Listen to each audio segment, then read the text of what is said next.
रात के ठीक 2 बज रहे थे। आसमान काले बादलों से भरा हुआ था और बेलगावी की सड़कों पर सन्नाटा पसरा था। अचानक उस खामोशी को चीरती हुई एक बाइक की आवाज सुनाई देती है। हेडलाइट अंधेरे को काटती हुई आगे बढ़ रही है। कैमरा धीरे धीरे राइडर के चेहरे की ओर जूम करता है। स्मार्ट चेहरा, शांत आंखें, लेकिन अंदर कहीं गहरी बेचैनी। वो था नीतीश। हर इंसान की जिंदगी में एक ऐसा पल आता है जब वो सब कुछ छोड़कर निकल जाना चाहता है। ना किसी मंजिल के लिए, ना किसी इंसान के लिए, बस खुद के लिए। कट टू कुछ दिन पहले। बेलगावी का एक आईटी ऑफिस। कंप्यूटर स्क्रीन की नीली रोशनी, कीबोर्ड की लगातार आवाज और थके हुए चेहरे। नीतीश अपनी कुर्सी पर बैठा था, स्क्रीन पर कोड की लाइनों को घूरते हुए। लेकिन उसका ध्यान कहीं और था। बारिश हो रही थी, खिड़की के बाहर पानी की बूंदें गिर रही थीं। वो कुछ सेकंड के लिए रुकता है और बाहर देखने लगता है। कभी कभी बाहर गिरती बारिश अंदर के तूफान को और तेज कर देती है। उसके मोबाइल पर मैसेज आता है, deadline tomorrow, don't delay. Nitish screen की ओर देखता है, फिर धीरे से लैपटॉप बंद कर देता है। उसकी आंखों में अब एक फैसला साफ दिख रहा था। वो उठता है, बैग उठाता है और ऑफिस से बाहर चला जाता है। कोई नहीं रोकता, शायद किसी को फर्क ही नहीं पड़ा। कट टू उसका कमरा। दीवार पर टंगी एक बाइक की फोटो, टेबल पर पड़ा एक पुराना हेलमेट। नीतीश धीरे धीरे हेलमेट उठाता है। उसके चेहरे पर हल्की मुस्कान आती है। नीतीश धीमे स्वर में, अब समय आ गया है। वो मोबाइल खोलता है, गूगल मैप्स में सर्च करता है, केदारनाथ। स्क्रीन पर लंबा रास्ता दिखता है, बेलगावी से हजारों किलोमीटर दूर। लेकिन उसकी आंखों में डर नहीं था, सिर्फ एक अजीब सा सुकून। कुछ रास्ते जितने लंबे होते हैं उतना ही इंसान छोटा महसूस करता है, और शायद वही उसे बड़ा बना देता है। अगले दिन सुबह की हल्की धूप। नीतीश अपने घर के बाहर खड़ा था। उसकी बाइक तैयार थी, ब्लैक जैकेट, ग्लव्स, बैकपैक, सब कुछ परफेक्ट। लेकिन उसके घर के दरवाजे पर एक पल के लिए वो रुकता है।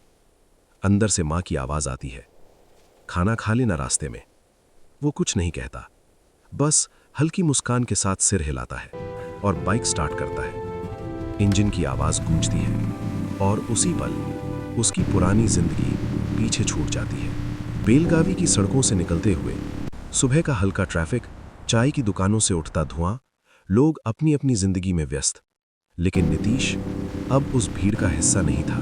वो अलग हो चुका था। जैसे ही शहर खत्म होता है, सड़क खुली हो जाती है। दोनों तरफ हरियाली, हल्की ठंडी हवा। नीतीश स्पीड बढ़ाता है। पहला दिन हमेशा आसान लगता है, क्योंकि असली सफर अभी शुरू ही नहीं हुआ होता।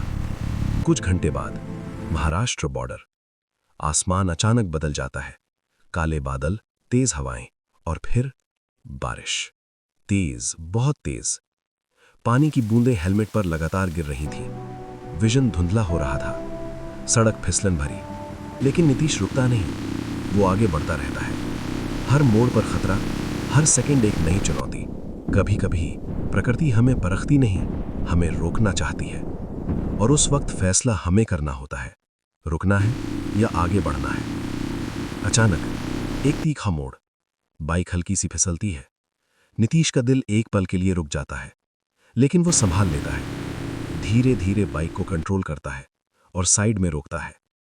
कुछ सेकंड, सिर्फ सांसों की आवाज, बारिश की तेज बूंदें और धड़कन। नीतीश हेलमेट उतारता है, चेहरे पर पानी और हल्की मुस्कान। नीतीश खुद से, यही चाहिए था असली जिंदगी। वो फिर से हेलमेट पहनता है और बिना पीछे देखे आगे बढ़ जाता है। शाम होने लगती है। पुणे के पास ट्रैफिक बढ़ने लगता है। गाड़ियां, हॉर्न, भीड़। नीतीश धीरे धीरे शहर में प्रवेश करता है, लेकिन उसके चेहरे पर अब थकान दिखने लगी थी। वो एक छोटे से ढाबे पर रुकता है, चाय ऑर्डर करता है। ढाबे वाला उसे ध्यान से देखता है। ढाबे वाला, कहां तक जा रहे हो भाई? नीतीश, केदारनाथ। ढाबे वाला कुछ सेकंड चुप रहता है, फिर हल्का सा हंसता है। अकेले? नीतीश सिर हिलाता है। ढाबे वाला, हिम्मत है तुम में, लेकिन रास्ता आसान नहीं है। नीतीश बस चाय की चुस्की लेता है और आसमान की ओर देखता है। जब लोग कहते हैं कि रास्ता मुश्किल है, तो समझ लो कि तुम सही दिशा में जा रहे हो। रात, पुणे से आगे, हाईवे पर सिर्फ ट्रकों की आवाज, लंबी सड़क, अंधेरा और एक अकेली हेडलाइट। नीतीश अब थोड़ा थक चुका था, लेकिन रुकना नहीं चाहता था। अचानक उसकी नजर दूर एक अजीब सी चीज पर पड़ती है। सड़क के किनारे एक पुरानी टूटी हुई बस, और उसके पास कोई खड़ा था, पूरी तरह स्थिर, न हिलता न बोलता।